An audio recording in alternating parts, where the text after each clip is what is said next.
Hello guys, mayong adlaw sa tanan. It's me, your working mom.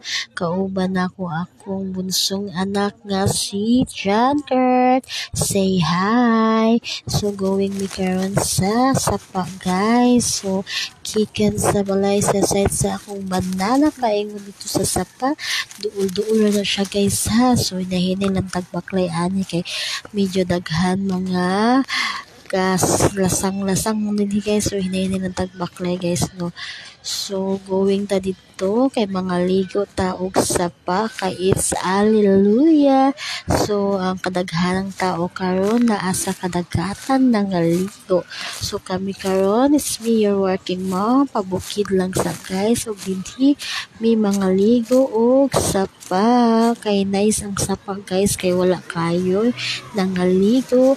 Presko kayo ang hangin dili sa bukid sa sapa ug bugnaw ang tubig ug linaw pa gyud guys. So nice gyud kaayo sa sapa dinhi sa malitmog bukid nun. So come and visit guys, tan-awan ninyo para saksi gid mo nga tin-on akong giingon na dinhi linaw ug tin-aw ang sapa sa malitmog bukid nun. So tara na guys, mga ligo na ta guys. Bye bye. Shout out everyone. God bless us all. Bye bye.